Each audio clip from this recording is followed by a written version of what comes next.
안녕하십니까. 예, 우리 신이 없는 세상 오늘 마지막 시간입니다. 숫자로 43회예요. 43번 오늘 하고 있습니다. 시작했습니다. 한 번에 30분 정도 했으니까 43번이면 몇 시간이죠? 그러면 한 22시간, 22시간 정도 했네요.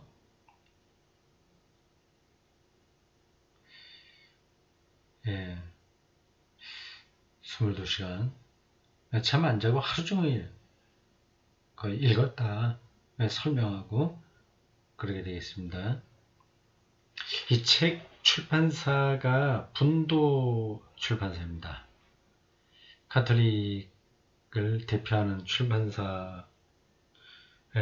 성 바오로 출판사도 있나? 바오로의 딸이 있나? 몇 개 있긴 있습니다. 분도 출판사가 책을 제일 많이 내죠. 예.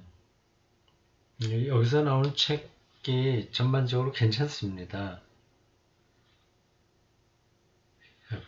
그 중에 하나를 우리가 읽었습니다. 마지막 시간입니다. 255쪽 세 사람이 대담하는 글입니다.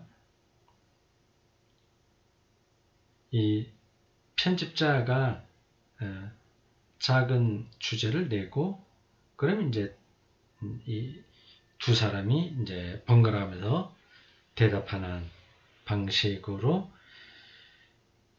대담이 이루어졌습니다. 자, 11번이라는 번호가 매겨진 그 부분부터 하겠습니다. 이제 어떤 주제가 나오는지 봅시다. 노노프가 이렇게 이야기합니다. 하느님이란 하느님. 엄청난 말을 다시 한번 다뤄봅시다. 이 엄청난 말을 통해 삶에 대한 경험, 세상과 사회에 대한 경험, 우리 자신에 대한 경험에서 어떤 경험이 수용되고 해석되며 간직되는지 몇 줄로 객관할 수 있을까요?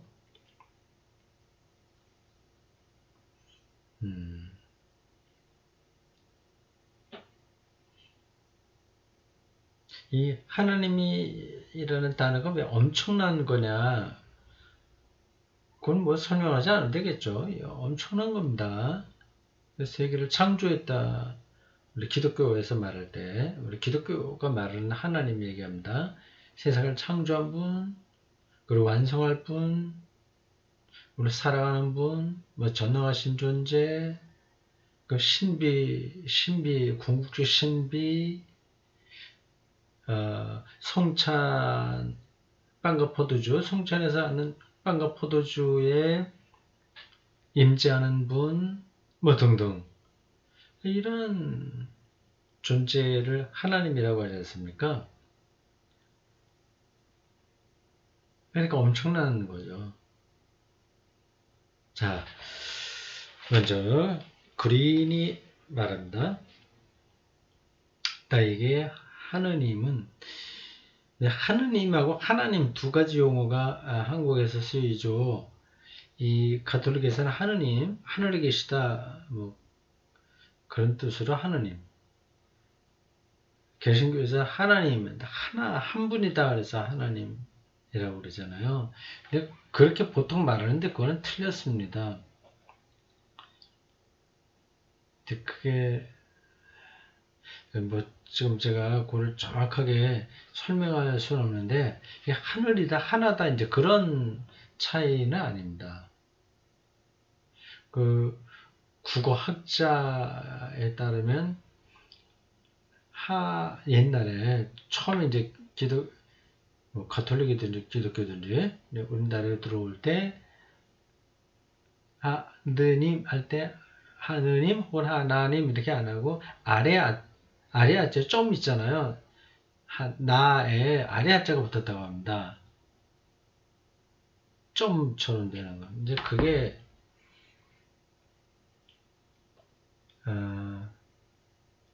하여튼 그건데 지금 기억이 정확하게 안 나네요. 네, 넘어가겠습니다.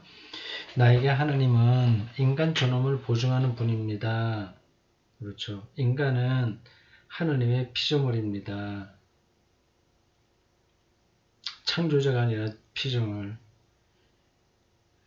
그렇게 시시하다가 아니라 존엄하다는 뜻입니다. 그냥 피조물이 아니라 하나님의 피조물이니까요. 그거를 아는 사람은 자기의 존엄성을 발견하죠. 피조물 안에서 나는 인간만 만나는 게 아닙니다.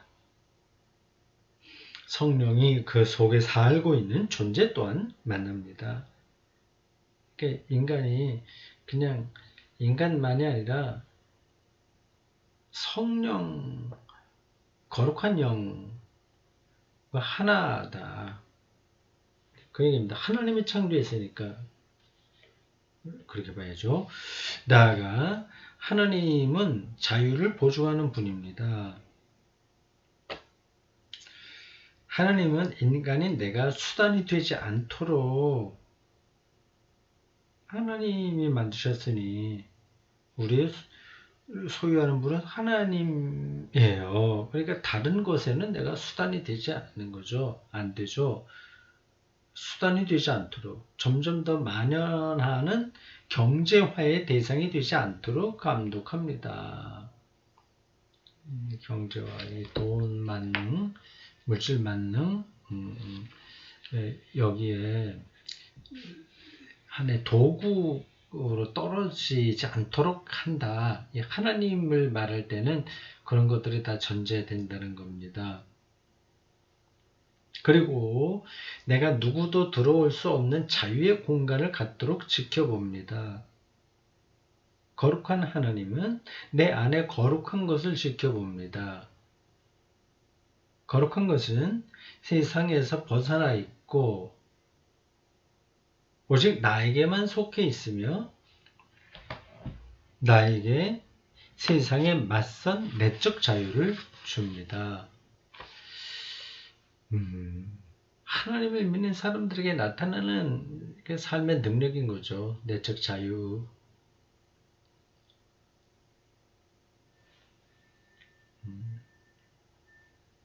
게다가 나에게 하나님은 그 넓음과 아름다움입니다. 이런 표현들은 좀 문학적이네요. 넓다, 무한하다, 그리고 아름답다. 미학적인 어떤 경험을 할 수 있다는 거죠. 음악 소리를 들으면서 어떤 절정의 아름다움을 경험하면 이제 하나님 경험에 속하는 거죠. 하나님에 대해 말할 때 내 가슴은 넓어집니다. 나는 나에게 이 세상이 신비이고 나 자신의 인간 존재가 신비임을 예감합니다. 물리학자들도 그 물리의 세계를 신비로 볼 거요. 결국 우리의 노력으로 그것들을 다 파헤칠 수 없는 더 근원적인 물리 현상과 힘들이 거기 있다는 것을 인정하는 거죠. 그렇게 되면 우리 용어로 신비라고 얘기하고 물리학 용어로 뭐라고 그럴까요?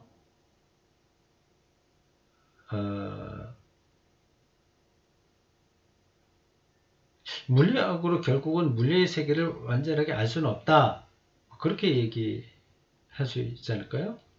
이제 양자역학이 지금 현대 물리학의 첨단인데 그건 우리 검증될 수 없다고 하는 거잖아요. 뭔가가 양자의 아주 미립자의 세계에서 어떤 이 현상들이 벌어지고 있는데 우리가 그것을 어, 예측할 수 없다고 하는 겁니다. 그 어떤 우리가 알고 있었던 물리의 원리를 뛰어넘는 거예요. 우리가 그걸 측정할 수 있는 기계가 아직까지 발달하지 않았기 때문이 아니라 아예 그거를 초월한다는 겁니다. 그 양자의 세계가. 그러니 그건 신비라고 말할 수밖에 없는 거죠. 내가 이 형용할 수 없는 신비에 열려 있다면 뭐 그런 것들을 우리가 가장 잘 아는 용어로 하면 버터플라이 이펙트, 나비 효과 이런 겁니다. 그 태평양의 어느 섬에서 나비 날갯짓한 게 나중에 우리 이쪽 아시아 쪽에 태풍으로 올 수 있다고 하는 거 아니겠습니까? 그건 계산해낼 수 있는 대상이 아닌 거죠. 이제 그런 것들을 신비라고 얘기합니다. 내 삶 또한 신비롭고 심오하며 활기차고 흥미 있을 것입니다. 그 눈이 뜨이면 흥미로운 거예요. 모든 게 다 익사이트하죠. 그건 낯설고 재밌죠. 제가 종종 얘기했듯이 처음 지구를 방문한 외계인의 시각으로 보자. 얼마나 우리가 살고 있는 세상이 새로운 건지 말이죠. 그렇게 되면 내가 그저 혼자서 멍하니 살지 않고 더 위대한 것을 향해 두 팔을 펼칠 것입니다. 현대 세계와 사회에 관련해서 하느님을 바라본다면 그분은 내게 희망의 원천입니다. 희망의 원천. 이 희망은 내가 비관론에 빠지지 않도록 지켜줍니다. 내 운명이 어떤 형편으로 떨어진다고 하더라도 좌절하지 않죠. 힘들긴 힘들겠죠. 그러나 절망하지 않죠. 왜냐하면 하나님이 선하시고 전능하시다는 사실을 알기 때문에 그렇습니다. 다만 그것이 우리들에게 어떻게 나타나는지를 우리가 다 알지 못할 뿐이지 그건 분명한 거죠. 그러니 나에게 어려운 일이 벌어진다고 하더라도 완전히 절망하지는 않은 겁니다. 그게 더 끝으로 나가서 죽음까지를 우리가 극복할 수 있다면 그게 우리 신앙의 마지막 단계 아니겠습니까? 이 희망은 내가 비관론에 빠지지 않도록 지켜줍니다. 우리 세상에 존재하는 온갖 파괴적인 경향에도 불구하고 나는 더 나은 미래를 기대하고 하나님 은총을 기대합니다. 그분의 은총은 인간들 안에서 회심의 기적, 사고 변화의 기적을 쉼없이 일으킵니다.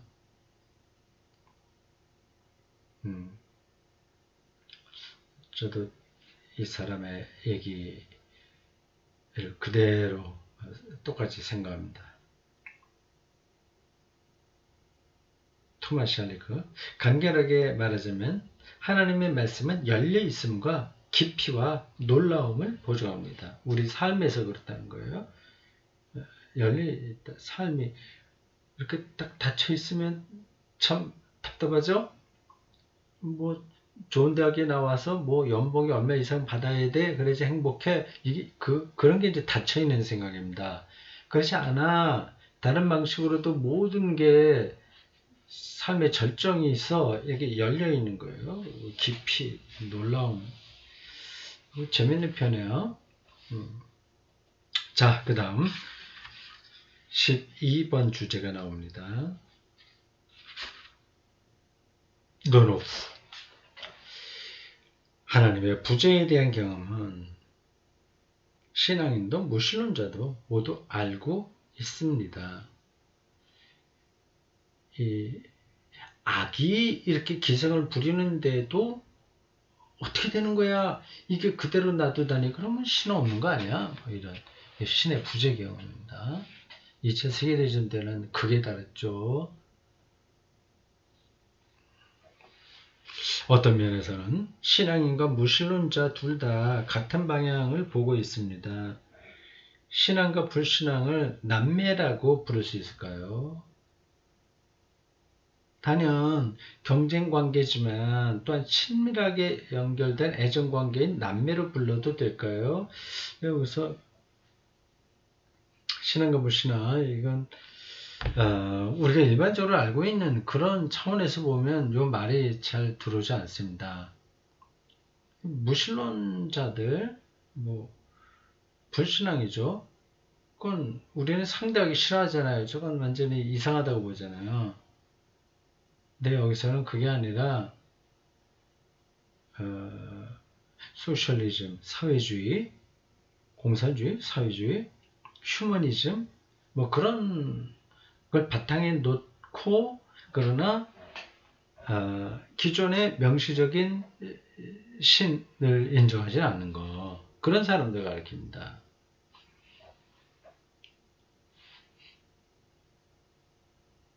그렇기도 하고, 또 이제 하나님은 잘 믿지만 어느 경우에 하나님이 안 계신 거 아니야? 이런 마음이 들 때가 있잖아요. 그런 것도 가르칩니다. 신앙에 대한 불신앙의 지속적 의미는 어디에 있고, 그 반대로 불신앙에 대한 신앙의 지속적 의미는 어디에 있을까요? 이 두 개가 어떻게 서로 영향을 주고 그 상호적인 관계에 있느냐, 그거를 이제 좀 말해보자, 그 얘기입니다. 예, 어떤 얘기가 나올지는 감이 잡혀요. 따라봅시다. 안셀은 그린. 요게 이제 마지막 대화 주제군요. 12번이 다 마칩니다. 신앙과 불신앙의 또 관계 논리예요. 그게 이제 이 마지막 대담의 전체 주제이기도 했습니다. 그리고 이 책의 부제이기도 했고요. 신앙과 불신앙이 서로 껴안으면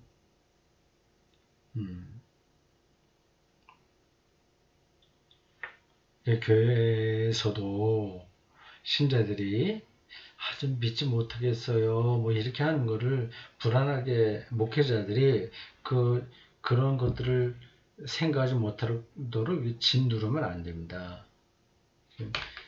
그게 오히려 신앙에 도움이 되는 거예요. 왜 그런지는 앞에서도 여러 번 얘기했으니까 또 다시 얘기하지 않겠습니다. 자, 이게 마지막 소주제입니다. 신앙과 불신앙. 모든 인간은 자신 안에 신앙과 불신앙을 가지고 있습니다. 기억해 두십시오. 나에게 십자가는 포옹의 상징입니다. 둘이 이제 아르멘, 독일어로 그렇게 돼 있어요. 지 아르멘, 서로 어깨를 나란히 앉는다. 맞습니다. 제가 책 맨 앞에 간지에 보면 그 원서 제목하고 부제로 나왔거든요. 그걸 확인하는 거예요.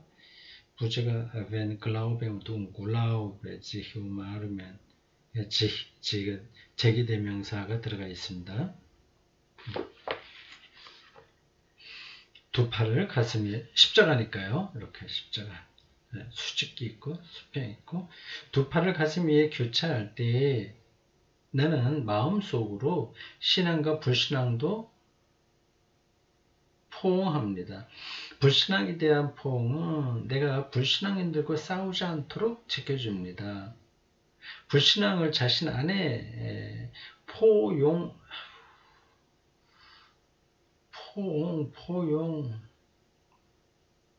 이렇게 되면, 번역할 때 이렇게 하면 잘 확 들어오지 않는데, 일부러 이렇게 언어 유의로 한 건가,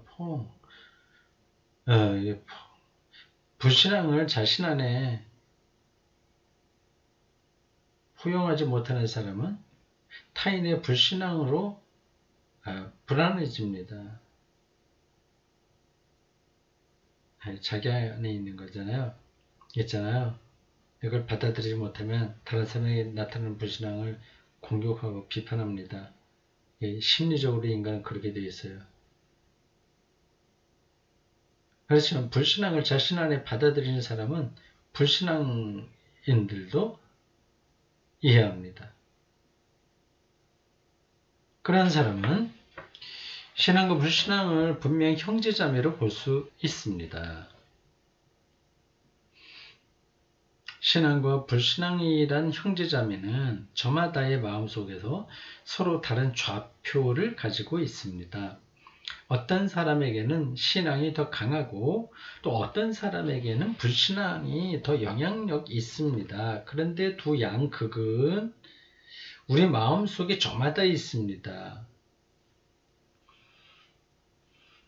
그것을 인정한다면 우리는 서로 대화에 잘 들어갈 수 있습니다. 불신앙은 나의 신앙으로 하여금 내가 정말 무엇을 믿고 있는지를 점점 더 묻게 합니다.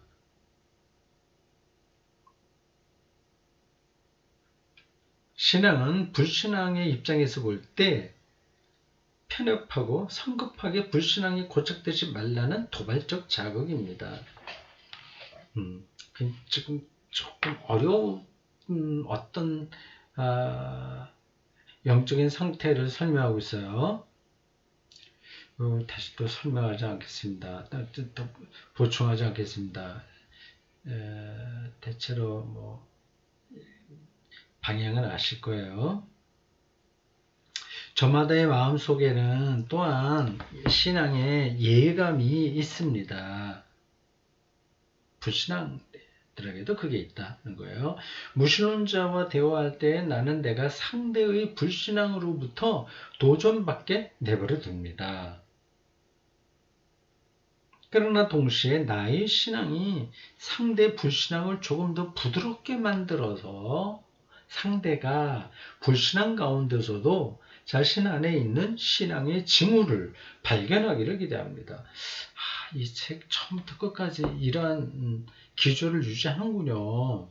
신앙과 불신앙 이거는 형제자매와 같다. 한 인간에게도 그렇고 한 사회에도 그렇고 그게 나타난다. 그러니까 신앙에 있는 사람이 불신앙적인 모습을 그렇게 거부하지 말아라. 또 불신앙인들을 볼 때 그들에게도 신앙적인 부분들이 있는 거를 믿어라. 무조건 부정하지 마라. 그 얘기입니다. 중요한 건 그래도 최소한도 삶과 세계, 시간, 뭐 이런 것들에 대해서 진지하게 일단 대하는 게 필요합니다. 그런 거 없이 냉소주의에 떨어진 사람하고는 아예 대화가 안 됩니다. 좀 확실하게 알겠어요. 이 사람들이 어떤 얘기를 하는지. 그리고 동의도 합니다. 이게 좋네요. 좀 더 확실하게 이런 부분들을 알게 됐습니다. 그렇습니다. 사실상 우리는 둘 다 온갖 형상 저편에서 온갖 논증 저편에서 막 얘기하고 자기 뭐 주장하고 많이 하긴 하는데 그 저편 신앙과 불신한 저편에서 위대한 신비로 존재하는 하나님을 우리 모두가 함께 지향하는 하나님을 바라보고 있습니다. 다르게 그걸 표현하고 있을 뿐이에요. 인간이 죽는다는 사실을 무신론자들도 인정하지 않습니까? 그걸 모르는 사람이 어디 있어요? 세상이 얼마나 신비로운지 그거를 인정하지 않는 사람이 있습니까? 그걸 이제 우리는 성서 전통에 근거하여 하나님을 믿는 방식으로 표현하고 이제 무신론자들은 다른 방식으로 그 경험을 표현하는 겁니다. 휴머니즘으로 표현한다든가 그렇죠.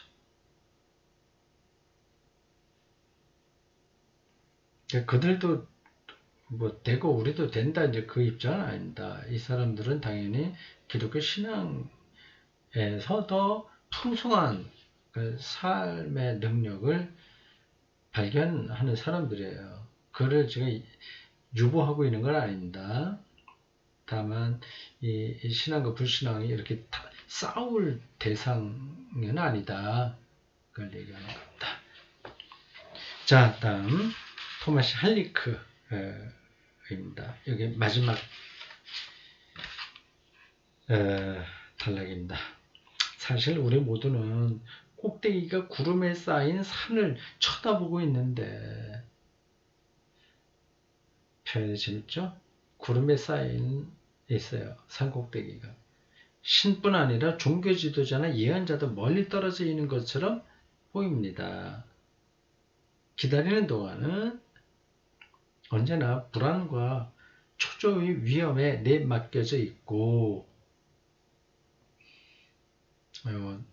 모세가 시내산에 올라갔을 때 이야기를 이제 비추어서 설명하는 겁니다. 황금 송아지 만들어서 그 유대인들이 그렇게 춤추고 놀았다면서요. 빙빙 돌며 춤을 추고 싶은 유혹의 위험에 노출되어 있습니다. 그건 안 보이니까, 아득하니까 좀 보이는 어떤 것으로 자기들의 불안을 해소하고 싶은 거죠. 오늘날 종교시장의 갖가지 매대를 보면 대체 신들, 신을 대신하는 거예요. 온갖 것들이 있죠. 기복신앙 이런 것들이 대체 신입니다. 우상들은 현대 대중문화 산업이 좋아하는 상품입니다. 많은 사람들이 더 이상 거룩한 침묵의 고유한 음악을 듣지 않습니다.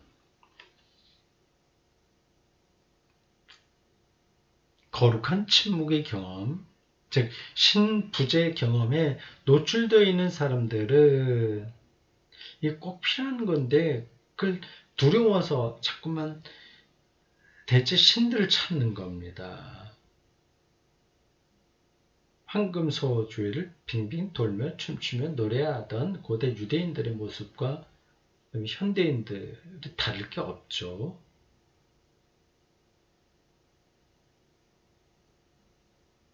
이 사람들은 부재 경험에 노출되어 있는 사람들 그 현상을 설명하는 다양한 해석들 중에서 자유로운 선택을 할 수 있습니다. 신은 존재하지 않는다. 신은 전혀 없다. 신은 죽었다. 신은 멀리 떠났다. 신은 세상과 자연과 역사를 다스리는 통치의 고삐를 인간에게 당분간 또는 영원히 넘겨주었다. 토킨스 표현대로 하면 만들어진 신, 이렇게 말할 수 있겠죠. 하고 조금 다른 뉘앙스인데 여기서 얘기하는 거하고는 다른 건데 어쨌든 비슷한 전체 맥락에서는 그렇습니다. 등등의 해석들에서 마음대로 고를 수 있습니다. 그 중에 하나를 선택해서 자기 삶의 중심으로 삼는 거죠. 나는 또 하나의 다른 시각을 택하기로 했습니다. 나에게 믿음과 사랑과 희망은 하나님의 은둔에 직면한 인내의 세 가지 유형입니다. 이렇게 표현하네요. 믿음, 사랑, 희망, 하나님의 은둔, 하나님의 부재라는 거하고 비슷한 건데 부재와 은둔 다르게 표현했어요. 이게 왜 그랬을까? 그렇습니다. 믿음과 의심은 하나님의 부재라는 시면 위로 난 좁은 길에서 서로 의지해야 하는 두 자매와 같습니다.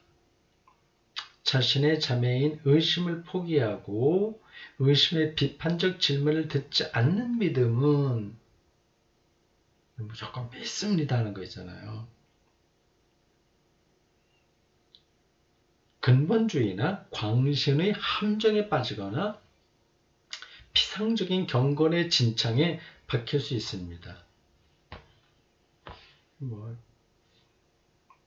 우리나라 기독교에 나타나는 특징을 그대로 말해준 것 같습니다. 근본주의, 광신함정, 피상적 경건. 그럴듯한데 그냥 피상적이야. 거기에 생명과 그 삶의 존엄성과 그 연대감과 참된 희망 이런 것들 하나도 없어요. 피상적 경건. 자기 자신을 의심해 볼 용기가 없는 의심은 믿음의 세계에서 생겨나는 영적 자극이나 도덕적 자극 또한 거부하고 근원적인 신뢰의 토대를 현실의 의미 속에 잃어버립니다. 이러한 의심은 결국 냉소나 습습함으로 끝날 수 있습니다. 자신의 의심을 억누르는 사람들은 종종 그 의심을 다른 사람에게 투사합니다.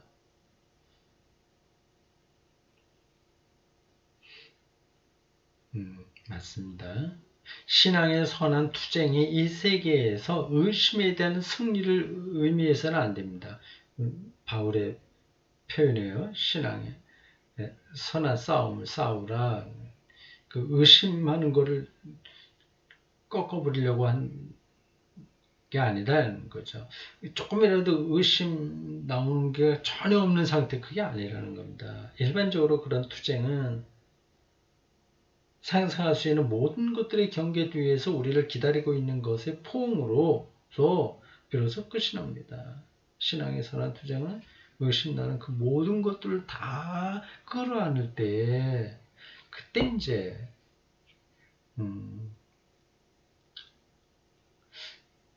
다시요.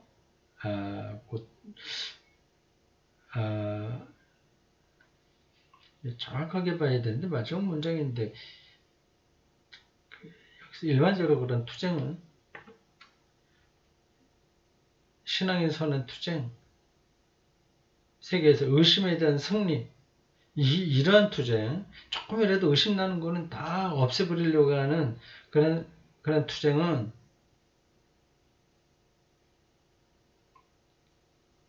상상할 수 있는 모든 것들의 경계 뒤에서 이 표현이 뭐 이래.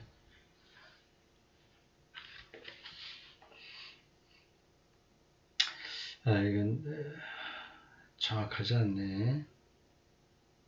어쨌든 뭐 이렇게 생각하시면 됩니다.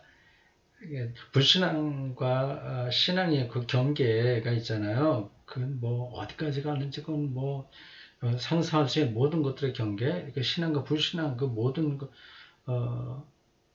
것으로 인해서 벌어지는 많은 것들, 그런 걸 다 받아들일 때만 잘못된 투쟁, 이게 끝난다. 입니다. 자, 이렇게 됐습니다.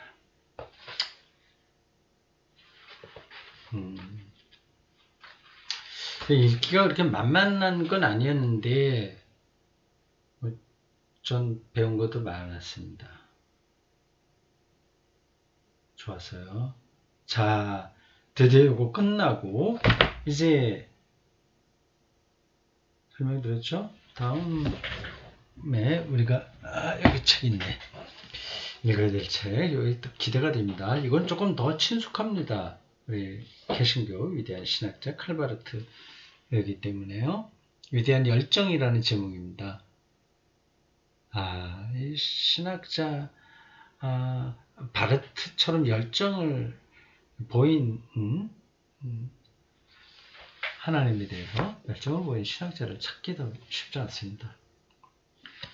굉장히 양이 많죠. 500. 인덱스까지 해서 535쪽. 그때가 500, 여기 535쪽. 그렇죠. 편안하게 즐겁게 볼 것 같습니다.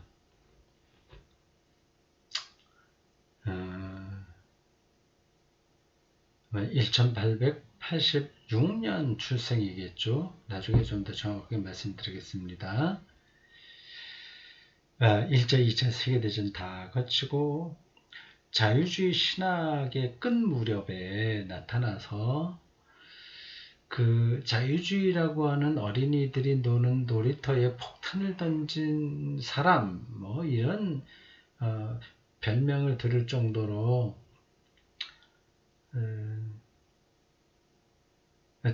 고유한 신학적인 특징을 보인 신정통주의 신학자입니다. 자, 기대가 됩니다. 그 시간에 다시 만나겠습니다.